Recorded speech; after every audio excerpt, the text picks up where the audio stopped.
And that was Michael Shear of the New York Times. And I want to get more perspective on this from our panel. With me now, Deputy Managing Editor of the Weekly Standard, Kelly Jane Torrance, and CNN political senior reporter Stephen Collinson. Thank you both for coming on.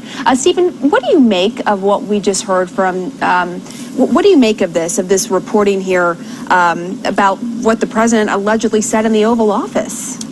Well, these are two very careful reporters, and it seems to be a very deeply sourced report. Clearly, if the president, as the president of the United States, had said those things, it would be seen as deeply offensive to many people. But whatever went on in the Oval Office and what is detailed in this report, I think it gets to something deep about the president's immigration policies and the root of those policies. Mm-hmm. Critics have long believed that the president's immigration policies are rooted in racism, and they point to the kind of language he's used when referring to Mexicans way back at the start of his campaign in 2015, the kind of language and rhetoric he's used around the Muslim ban. So this report certainly will reinforce the belief of people who believe that the president's motivation here is based on prejudice as much as anything else. Having said that, if you talk to Trump supporters, and one of the reasons that they like the president so much is that they believe that his immigration policy is based simply in a sort of desire to make Americans safe, to keep out what they would see as undesirable people, to cut the number of refugees from dangerous places in the world where wars are raging, where terrorism is prevalent. So while this is a huge story, I don't think it's going to meaningfully shift the political debate on immigration. If you're disposed to be suspicious of the president, this will reinforce that. If you believe in the president's immigration policies, I don't think anything that he's said in this report, which the White House has denied, is going to change your opinion. And Kelly, I want to go to you now because, you know, as Stephen said, this could indicate some prejudice. You know, the New York Times article says that the president's views toward immigration has evolved over many years, well before he ever entered politics. What do you make of that? Well, and that's what you have to do. Like Stephen says, look at the evidence. And look, if you want to go to a more skills-based system of immigration, which Canada and Australia have, keep in mind, though, that they also have a separate system for refugees. If you want to do that, you do that based on study. You do that based on data. I mean, hard work and talent have no geographical or racial bounds. But when you hear a man saying things like, as allegedly the president said, all Haitians have AIDS. By the way, I looked, and the prevalence rate for adults aged 15 to 49 in Haiti is 2.1%. Have HIV or AIDS. Now, that's not a great number, but it's certainly nowhere near everyone from Haiti having AIDS. And when you hear an uninformed remark like that, you have to wonder, is his policy more broadly based on such uninformed, I hesitate to call it thinking. You know, it really is instinct, I think, as the New York Times sort of indicated. And, you know, Stephen, for me personally, I covered the travel ban very early on in the administration, and you really see an evolution in terms of how the White House is trying to deal with immigration and, you know, create policy from the beginning when it was total chaos with the travel ban to now, and seeing how they deal with refugees and so forth. Yeah, that's right, Pam. You remember those early months of the administration, especially when the travel ban came in the early weeks, was chaotic. There were people at airports who didn't know if they were going to be able to get into the country or get on even planes outside the United States. There were border officials who weren't really clear about what the rules, when they were coming to force and what they meant. It has got a lot more sort of methodical. I think one of the reasons, of course, is that you've got John Kelly now, who is the Chief of Staff, who was at the Homeland Security Agency Department, who is clearly a key player in the administration's immigration policies. So I think many of Donald Trump's supporters would say that they're actually quite happy with the way that has evolved. There have been various iterations of the travel ban that have sort of got through the courts. It's clear, though, from this New York Times report that the president was deeply frustrated that the first version of the travel ban was stayed by the courts, and he felt that the second version and subsequent versions were watered down and didn't live up to exactly what he was saying and what he was promising his supporters on the campaign trail. But it's clear that immigration is not just a key to Donald Trump's support among his political base, it's a motivating factor for him in his sort of personal political philosophy, and it's going to continue to be one of the most controversial political issues running up through the midterm elections year in the next year. And of course, he's ending this year without fulfilling his #1 campaign promise, building that wall. All right, and having Mexico pay for it. And having Mexico pay for it, right.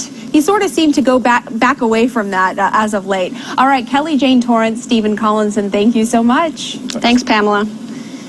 And we're getting some more breaking news this hour. We've learned that Deputy Director Andrew Mccabe is retiring. President Trump has just tweeted about this. How can FBI Deputy Director Andrew Mccabe, the man in charge, along with Leakin James Comey of the phony Hillary Clinton investigation, including her 33,000 illegally deleted emails, be given $700,000 for wife's campaign by Clinton puppets during investigation? A second tweet, FBI Deputy Director Andrew Mccabe is racing the clock to retire with full benefits, 90 days to go. With me now, retired FBI supervisory agent James Gagliano. First of all, I just want to do a fact check on the tweet because Andy McCabe's wife, who was running for office, received just a little bit less than $700,000 coming from Virginia Democratic Party and also a PAC in Virginia. So not coming from Hillary, as he seemed to insinuate there in that tweet. But first, I want to get your reaction to Andy McCabe and the fact that he's retiring and the president's tweet here, James. Well, 2 points, Pamela. First of all, it's personal for me. I know Andy McCabe since he was a young agent. He worked for me on the SWAT team in the New York City office of the FBI. Andy's an honorable and decent man. I think some mistakes have been made. I think he should have recused himself from a couple of these investigations a bit earlier than he did. Which ones? Well, specifically the Clinton email investigation. I think he could have recused himself in that a little bit quicker, or maybe there could have been a conversation at the kitchen table with his wife as far as her political aspirations and goals. Many agents have a problem with that, even though no one thinks that Andy did anything to put his finger on the scale. The president's tweet, reprehensible. Andy's a career public servant. No matter what you think about him, Andy's worked his butt off for the organization and the American people for 20 years. The second piece of this now is, how does the federal retirement system work? Andy came in the mid-1990s. He's under the federal employee retirement system.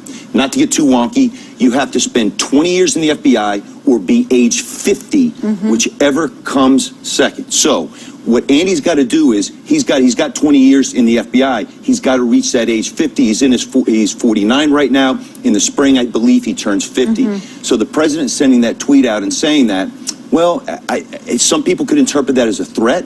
The president will make a decision on whether or not Andy is fired or not. Andy's not going to get fired. And when you're the number two... He's a civil servant. I mean, it's not easy to just fire him. No, exactly. It has to be cause, and he's got protections. Number two, the thing about it also is that Andy's going to retire with full benefit package because he put in a full career of government service. And there's no place for him to go. When you're the number 2 in the FBI, there is not a lateral transfer. How do you laterally transfer somebody? Director Wray is entitled to his own deputy director. I think another month or two until Andy retires, and he will do so. But I think it's appropriate the way it's going.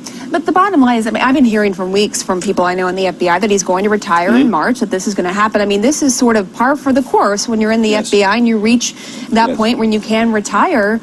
This doesn't necessarily mean he's doing so because he's under pressure due to the Trump-Russia investigation. 8 FBI directors in our 110-year history. Yes, there were some interim directors, but only 8 full-time appointed FBI directors. The average amount of time that a deputy director would stay on when a new FBI director is appointed, 2, 3, 4 months. You want to give the new guy coming in some ability to get his footing and get his feet on the ground. So it's appropriate that he stayed on after Director Wray was appointed. And now I think the question becomes, who is Director Wray going to pick to be his number 2? Of course, that is a big question. But this also comes on the heels of the fact that James Baker, General Counsel, has been reassigned within the Bureau to a new role. And so it does raise sort of questions. Why is this happening now? Do you attribute this to any effort by Republicans to sort of undermine the current Russia investigation, or just a new FBI director coming in and wanting his own leadership?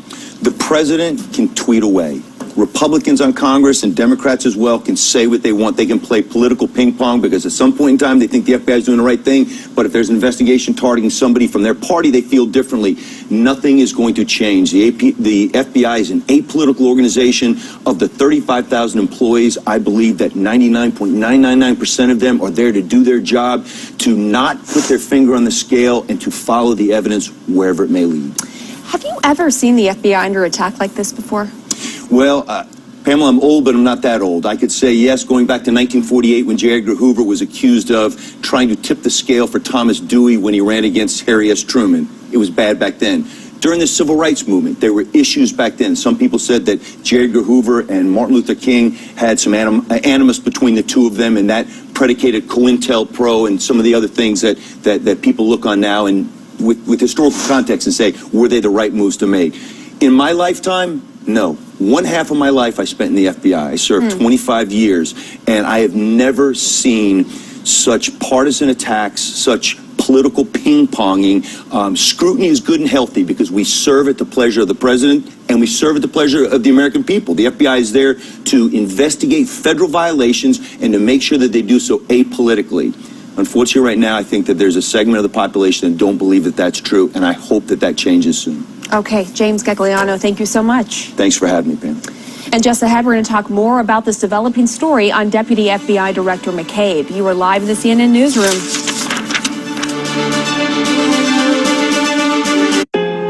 For millions of baby boomers, there's a serious fight. This holiday, bring home the feeling at Wayfair. It is day one of Christmas vacation for President Trump. So far, he spent his first day off golfing at his private club in Florida. CNN shot this exclusive video of him setting up for a putt. The holiday break comes as the president celebrates a major victory. Just 24 hours ago, he signed the Republican tax bill into law. But even then, when the president had every reason to brag, he didn't talk for long. You see, unlike past presidents, Trump did not hold a year-end news conference to tout his accomplishments, something that hasn't happened in 15 years. Instead, he took a few questions before reporters were ushered out of the room. Today, though, we're learning that's not what President Trump originally wanted. We're actually told his aides argued against it, fearing he'd be asked questions about the Russia investigation. CNN's Boris Sanchez has all the details. He is live in West Palm Beach, Florida, right near Mar-a-Lago. So, Boris, what can you tell us? Hey there, Pam. Yeah, that's right. Advisors apparently talked the president out of holding this year-end in-depth news conference with reporters out of fear that he would be besieged by questions about the Russia investigation and other distractions. The White House certainly dealing with a distraction right now and responding to this explosive New York Times report about some alleged insensitive comments that the president made about certain nationalities during a meeting about immigration with top officials. The White House refuting all of the New York Times reporting, but this is certainly not something that the White House wanted to be talking about just one day after the president signed the tax reform bill into legislation. They were expecting to be taking a victory lap right now. They wanted an uneventful vacation. We were told that the president was expected to start focusing on his State of the Union address, which is scheduled to be delivered to the nation before the end of January.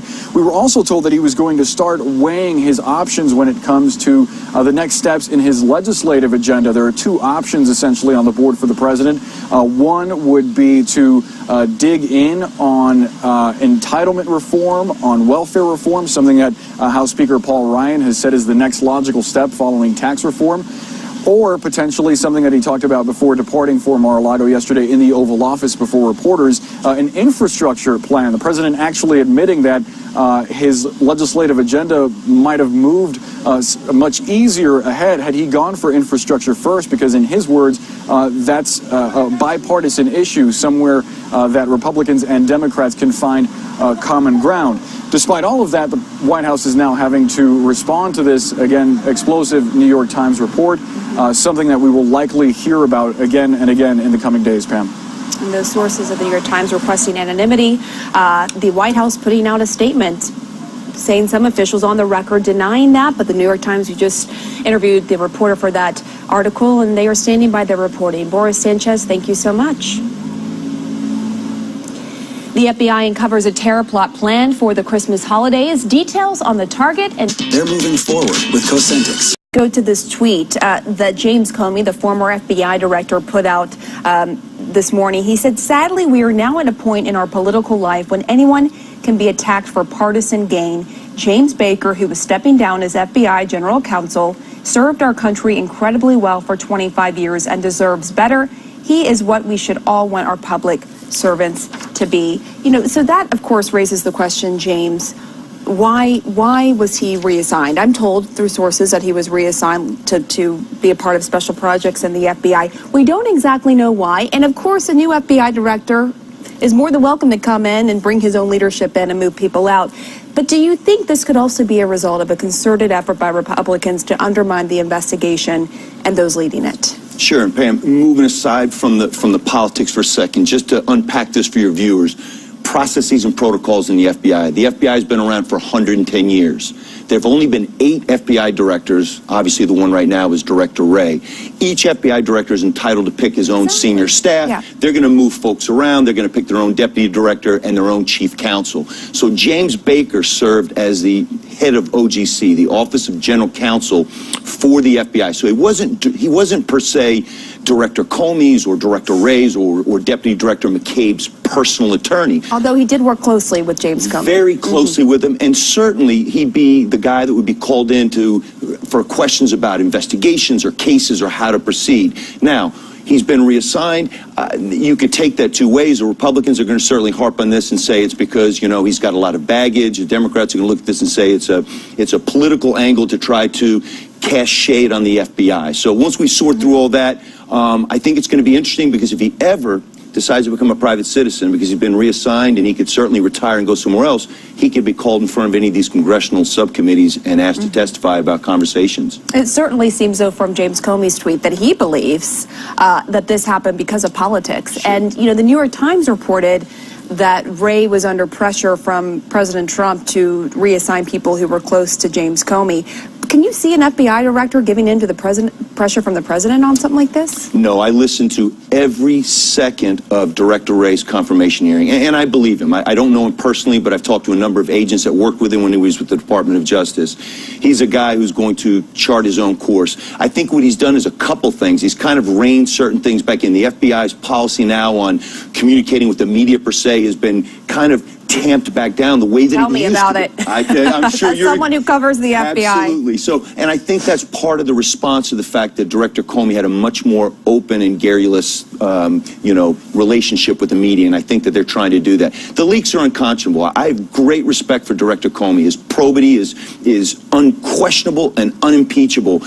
But he's guilty of a leak, and that's something I think that they're going to struggle with. Guilty of a leak, you mean the memo that he gave to his friend who then leaked to the New York Times? Through a surrogate to the New York Times, yes. So, we have strict rules about that when we're working within the FBI, and for the director to have engaged in it, people at that point, he was the former director. That's very, very true, but people have argued that, that's something right now that the FBI is dealing with. Are people leaking? Are people in sensitive investigations leaking? And that's something that nobody wants. Okay, I'm going to go back to Carrie here, because, Carrie, we heard 3 similar accusations from the president's son and 2 sitting members of Congress this week. Take a listen to this. My father talked about a rigged system throughout the campaign, and people are, oh, what are you talking about? But it is, and you're seeing it. There is, and there are people at the highest levels of government that don't want to let America be America. They don't want to let the little guy have a voice. I think they were putting together a plan to stop Donald Trump from being the next president of the United States. I think it's amazing, in spite of the fact that the Democrats were against him, the Republican establishment was against him, the mainstream press was against him, and now I believe the FBI and the Justice Department were against him. We've had this investigation about Russian collusion. Maybe we need an investigation about high-ranking Obama officials colluding to try to prevent Trump from being president. That's more serious than even Watergate. Well, in the face of all that, Carrie, as my colleague John Berman pointed out to Jim Jordan, if the FBI was trying to prevent Trump from being president, then why did James Comey wait until after the election to acknowledge the investigation looking at his campaign and possible coordination with the Russians? That aside, is it reasonable to think that there is some sort of coordination between the White House and members of Congress to undermine this investigation's credibility? It sure looks that way, Pamela. And I want to go back for a second to what Jim was talking about and with respect to the tweet that you put up from former Director Comey. I've known Jim Baker, the outgoing FBI General Counsel, for almost 20 years now. And there really is nobody who represents a greater level of public service and dedication to the country, particularly after the years after September 11th. And so what we're seeing in some of those clips that you played from Republican members of Congress, from Donald Trump Jr., it is just part of what is happening that I just can't remember ever seeing before, which is members of Congress, those involved in the political space, who are verbally attacking and going after individuals like Jim Baker, like Jim Comey, like Andrew McCabe, who have dedicated their lives to public service and protecting the country. It's one thing to have politics over issues or politics in the context of an election, but this targeted attacks against particularly the FBI and individual senior officials in the Justice Department who are charged with enforcing the law and protecting the country is really just out of the bounds. And, you know, it is interesting. I mean, Robert Mueller, of course, is also the subject of these attacks. When he was first appointed special counsel, he was lauded on both sides of the aisle as being an independent prosecutor. And now, as we see, the tide has turned against him as well. All right, Carrie Cordero, James Gagliano, thank you so much. Thank you. Thanks for that. Well, the president spending his first day of holiday break. What else? Golfing and celebrating a major victory on getting tax cuts signed into law. We'll take you to his Florida Golf Club just ahead. You are live in the CNN newsroom. Stay with us. We'll be right back. I was about to read to you the statement, but let's go now to CNN's Boris Sanchez, who is joining us from near the president's resort there in Florida, where he is golfing today. So what more, if anything, is being said from the White House? Boris. Hey there, Fred. Yeah, this started off as a relatively quiet, uneventful vacation for the president. And after the publishing of this explosive New York Times article, the White House is now having to spend their first full day here at Mar-a-Lago refuting some of the claims made by the New York Times and some of the explosive comments that were attributed to the president through the New York Times' various sources.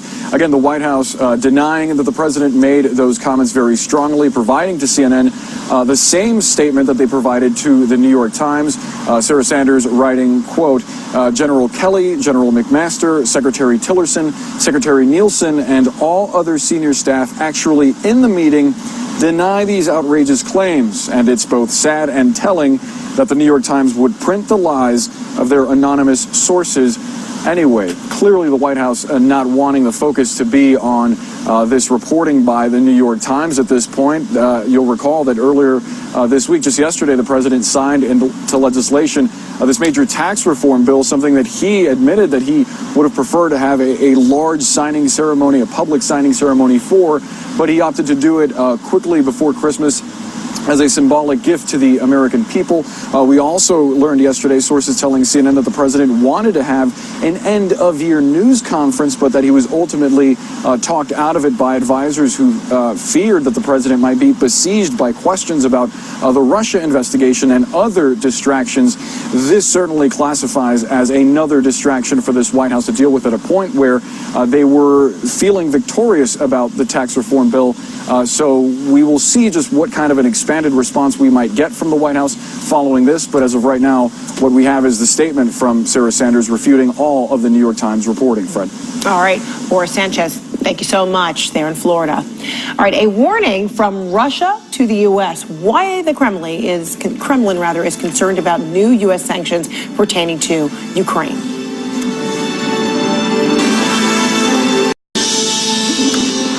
Welcome back. A just-released New York Times article reports on explosive details of a June Oval Office meeting about President Trump's aggressive immigration agenda. In the article, the president is accused of making several inflammatory statements about immigrants. The Times article, citing 6 officials who attended or were briefed on the meeting, details the president was visibly upset about immigrants flooding into the United States despite his campaign promise to fortify the nation's borders. borders. Venting to his national security team, the president reportedly began reading from a document given to him by domestic policy advisor Stephen Miller that listed how many immigrants received U.S. visas in 2017. And according to one of the officials who attended the meeting, according to this New York Times reporting, the document read that, and I'm quoting now from how it's written out of the New York Times, Haiti had sent 15,000 people. And the president is being quoted here as saying, they all have AIDS, he grumbled, according to one person who attended the meeting.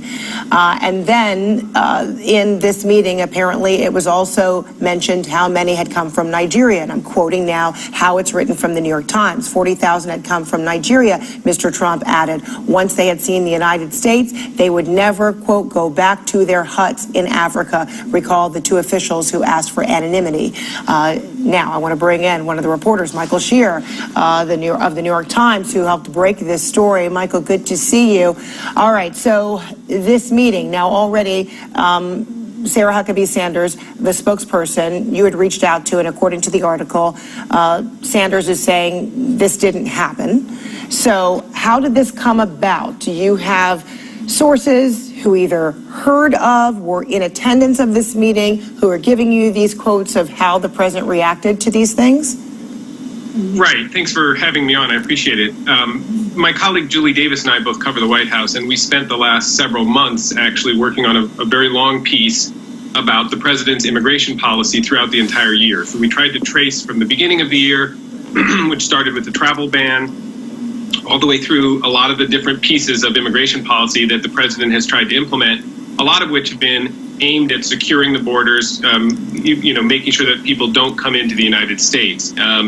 As part of that reporting, we talked to several people who described this meeting, in which the president came into the Oval Office, had a lot of his national security team there, and was essentially complaining, this is about halfway through his year in June, complaining that the steps that they had taken so far hadn't done enough to secure the borders, to keep people out, that people were still flooding in his words, as too many people coming in, and that they posed potentially a threat and other problems. And it was in the course of the reporting of that meeting that we talked to people who described how the meeting went and what the president said, and that, as you described, that he read from a list of countries and how many people were had come into the United States from those countries. And that's when he made sort of derogatory comments, first about the Haitians, and then about the Nigerians and others. And so,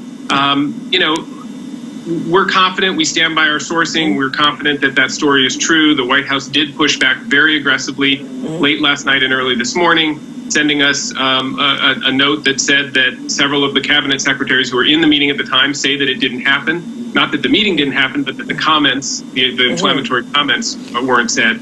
But we stand by our reporting, and I think, would encourage people to look at the entire story, because there are many, many different aspects to this story. It's a long piece, and it talks not just about this meeting, which I think is emblematic of his approach on immigration, but also kind of about the rest of the year and all the different things that the administration did. And you also write in your reporting that there's real consternation that apparently it elicited quite the emotional response from John Kelly, who is now Chief of Staff. At the time, it was Secretary of State, also Tillerson, Rex Tillerson, who was in the meeting, or at least listening to the comments from your reported comments from the president, as well as this documentation. But that seems to really underscore some real fissures, too, in how they were handling what you are reporting to have happened in that meeting. Right. I mean, this was essentially the president and most of the national security apparatus that deals with this issue, that deals with immigration and border control. And there was, it was described to us as very heated and a lot of back and forth, a lot of crosstalk. And at one point, Mr. Kelly, General Kelly, who's now the Chief of Staff, was then the Homeland Security Secretary, and Stephen Miller, the Domestic Policy Advisor, really did sort of gang up on Secretary Tillerson, whose State Department, of course, manages the sort of entry into the country. That's the Consular Affairs Division of the State Department. And so there was a lot of tension. At one point, Secretary Kelly said, sort of looked around the room, realized there were other aides in the room, and said, we should clear the room here if we're going to continue this conversation. And at that point, many of the more junior folks left, and it was just the cabinet secretaries who remained to continue the conversation with the president. So this almost indicates, too, in reading your article, that, the real differences of approach were apparent even then, particularly with Secretary of State Rex Tillerson kind of being on the outside of how he was digesting this kind of information. It almost sounds from this article that if taking offense is too strong of a language, that he seemed uncomfortable with this kind of response coming from the president, as you report it. Well, look, this ultimately wasn't a piece that was designed to look at the question of the fissures inside the administration. There's been a lot of other reporting, my newspaper and elsewhere, about the differences between Secretary Tillerson and others on the president's staff and the president himself. So this wasn't the idea of this article wasn't to sort of get at that, but it's certainly true that what was true about that meeting was that there was a lot of frustration, a lot of raw emotion, or a lot of raw feeling. And what we document in the rest of the story is that it took a while for the president's staff to kind of figure out how to maneuver the levers of power in government to get the things done that he wanted to get done on immigration. And so what didn't work as well at the beginning of the administration, we all remember the chaos of that first travel ban. When you sort of get to the end of the year, he's reduced limits on refugee entry into the country. He's ratcheted up enforcement and deportations inside the country. And so you get this sense that regardless of what the disagreements and divisions were among some of the key players, by the end of the year, the administration really has done a more effective job at implementing this sort of restrictionist agenda, this sort of keep people out agenda, which is what the president really wanted to do when he came into office. Yeah, and we've talked about Nigeria and Haiti, but also on the issue of Afghanistan, that was also something that was discussed. And you're reporting it here, more than 2,500 were from Afghanistan, a terrorist haven. The president complained. That's how you have it written in your article. But give me some detail on how the 2,500 number from Afghanistan was part of that documentation that was either being read to in some part and also the president reading, and what his response meant. Well, so one of the things that was said back to the president during that meeting, according to our sources, was from Mr. Kelly and also Mr. Tillerson, was, look, these numbers that you're seeing on the paper, Mr. President, are largely, they're not indicative of threats. They're an overall number of people coming into the United States from those countries. So that could include, like in Afghanistan, it could certainly include, people who had worked with the American military as translators, or people who had relatives. So arrangements. In the United States. And so they were trying to say to him, look, don't take these numbers and think, wow, all of these people are threats. But it indicates the level of frustration on the president's part that even just a number on a page triggers in him a sense of like, hey, we're not doing enough to keep the country safe. And they would argue that that's what the president, what his motivation here is to try to secure the country against threats. We've seen, some of the attacks that happened in the last couple of months, the one in New York City and what have you. So their argument would be, look, this is what angers the president, is that, we're not doing enough to secure our borders. And that what this meeting shows is that sometimes comes out in very raw ways. And this was the White House spokesperson, Sarah Huckabee Sanders' response to your reporting, saying, quote, General Kelly, General McMaster, Secretary Tillerson, Secretary Nielsen, and all other senior staff actually in this meeting deny these outrageous claims. It's both sad and telling. The New York Times would print the lies of their anonymous sources anyway. And also in your reporting, you mentioned that there were people outside of the room, but they could hear the sentiments of the president, and that he seemed enraged. Well, so he was clearly angry, according to the people that we talked to, both who had been in the meeting, but also who had been briefed about it. Just to clarify, the folks, when we reference folks that had been moved out of the meeting and were outside, the meeting at one point, as I mentioned, did get cleared out of some of the other staff members. We're not suggesting that they could hear through the closed door the specifics of the conversation, but once they were outside and the door closed, they could clearly hear that the conversation remained heated and was ongoing. Okay, Michael Shear, it's a fascinating read. Thanks so much for joining us with the New York Times. Appreciate it. Sure. Thank you very much. And we'll be right back. For Christy Paul. And I'm Victor Blackwell. Good morning to you. Now, the president is starting his morning at his golf course. He's celebrating after Christmas came early in the form of his first major legislative win, tax reform. But this end-of-the-year high could be overshadowed by new developments in the looming Russia investigation. The president wanted to celebrate the win with this traditional year-end news conference, but his aides told him not to. Now, the House Intelligence Committee began questioning Trump's longtime assistant over the meeting between Donald Trump Jr. and the Russians back in June of 2016. All of this may be making Republicans nervous as they head into the 2018 midterm elections. Senate Majority Leader Mitch McConnell is reportedly concerned about losing both the House and the Senate to Democrats. Our new this morning, Senator John McCain released a statement supporting the president's decision to provide Ukraine with anti-tank weapons. Here's the statement. President Trump's reported decision to provide Javelin anti-tank munitions to Ukraine marks another significant step in the right direction and sends a strong signal that the United States will stand by its allies and partners as they fight to defend their sovereignty and territorial integrity. Well, this decision is years overdue, he says. The president's move comes amid escalating clashes between Ukrainian soldiers and the Russian-backed separatists. Joining us now, CNN legal global affairs correspondent Elise Labott. Elise, Trump also just allowed Ukraine to buy weapons from U.S. companies.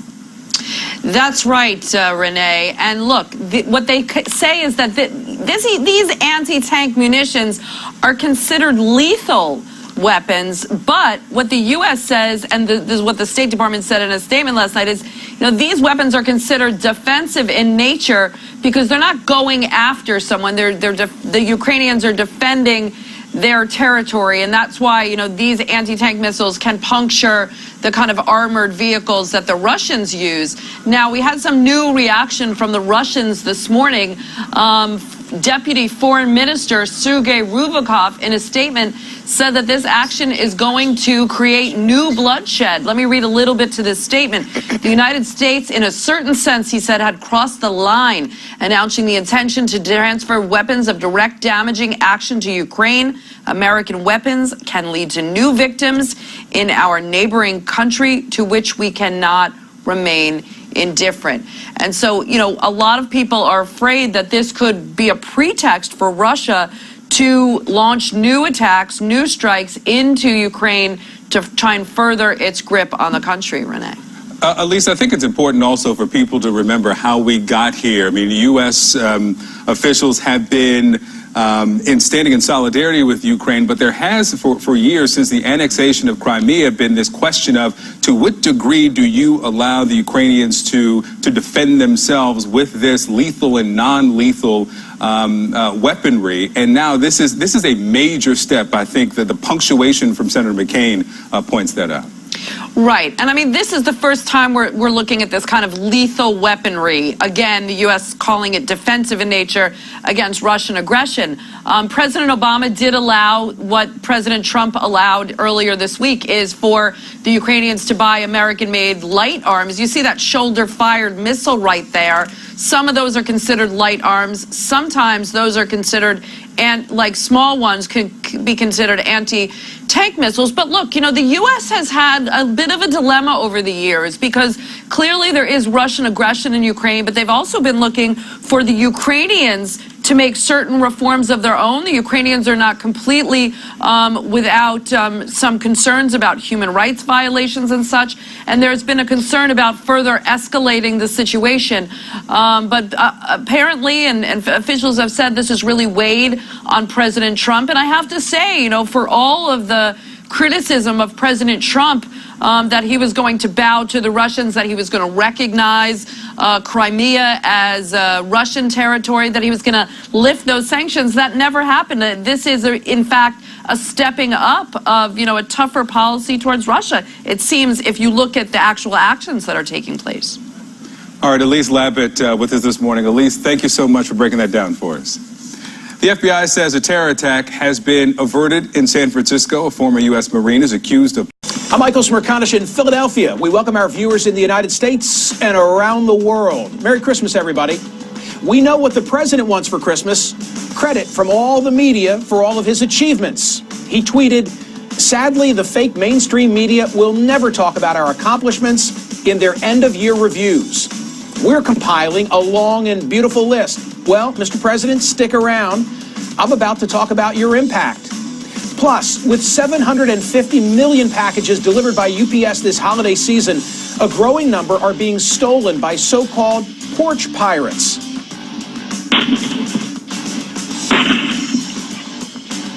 I'm about to talk to a man who has figured out how to fight back with a bang. Plus, did you ever talk about something on your phone and suddenly start seeing ads for it? Is it a coincidence, or are our smartphones spying on us? And a look back at some memorable moments on both sides from 2017, including everybody's favorite blooper by yours truly. George Papadopoulos. I know, I'm a dope. But first, we're almost 1 year into the Trump administration, and the end of any year is a time for assessing, especially this one. Mike Allen had an interesting observation this week in his Axios newsletter. He pointed out how little President Trump and perceptions of him have changed in the last year. Think about it. Roughly the same number of people support him today as did at the beginning of his administration. The Russian probe has remained constant. The elected Republicans remain skeptical of his leadership, but largely compliant. The elected Democrats, they still don't like him. The war with the media has never subsided, and neither have his Twitter fingers. All true. But there's a temptation in those observations to conclude that his administration, the passage of the tax bill notwithstanding, is static, gridlocked, that nothing's getting done in a polarized climate. That would be a mistake. In fact, if the pace of change continues for the duration of Trump's presidency, however long that might be, I think he could become the most consequential president in the modern era. Consequential meaning most important and significant, having the biggest overall impact. As with the criteria that Time magazine uses when determining its person of the year, this is not necessarily a good thing. Think about it. A Supreme Court position that was by rights a Democratic pick instead went to Trump. And his influence on shaping the federal judiciary is far greater than just Neil Gorsuch on the nation's highest court. He broke a Senate record this year by confirming a dozen new U.S. Circuit Court judges, the most during a president's first year in office in more than a century. At the rate that he's going, by next year, more than 12% of federal cases heard will be by Trump-appointed judges. Those picks will be his longest-lasting legacy. The tax bill that he's just signed is the first major overhaul of policy since the Reagan era. Whatever the effect, that won't be undone anytime soon. And by ending the individual mandate, President Trump has felled a major domino that will upset the economic viability of the Affordable Care Act. After all, how can you provide coverage for those with pre-existing conditions if you don't have everybody in the insurance pool? Trump has made cutting federal regulations a priority. He's revoked 67. He's delayed or derailed more than 1,500 others. He's pulled out of the Paris Climate Accord, okayed the Keystone Pipeline, recognized Jerusalem as the capital of Israel, and refused to recertify the Iranian nuclear deal. On his watch, the Iraq prime minister just declared victory over ISIS. The New York Times' Ross Douthat called it a war Trump won. In immigration enforcement, ICE has arrested more than 100,000 people who entered the U.S. illegally, 70% of whom were already convicted criminals. His State Department has undergone massive restructuring and shrinking, again, for better or for worse. And don't forget about the influence that ideologically driven members of his cabinet are having out of the spotlight. Betsy DeVos at Education, Scott Pruitt at the EPA, Ben Carson at HUD, Rick Perry at Energy, Jeff Sessions at Justice. No, Time magazine got it wrong when not naming the president its Person of the Year in 2017. By their own definition, The person who most affected the news and our lives for good or ill and embodied what was important about the year was absolutely Donald J. Trump. Joining me now to discuss Douglas Brinkley, he's a presidential historian and history professor at Rice University, and Larry Sabato, the director of the Center for Politics at the University of Virginia. Larry, he's getting lots done, but without popular support. Can that continue? I doubt it. Look how difficult it was to get that tax bill passed, and he never could get Obamacare repealed. I know about the individual mandate being abolished, but that's not the same thing as abolishing Obamacare. And this was with a new presidency, usually coming with some kind of honeymoon, Republican majorities in both houses. I grant you, thin majority in the Senate, but still, most new presidents with a majority in both houses get a great deal done. I would say that while certainly Trump has accomplished some things, and I agree with you on the judiciary, he could have accomplished a great deal more if he were a different kind of president. I don't know about being the most consequential, but I'll tell you this, he's the most different president in the modern era. I think everybody could agree on that, including the... Hey, why doesn't he show his birth certificate? Genimo, CNN. God bless Trumpy Bear. New York.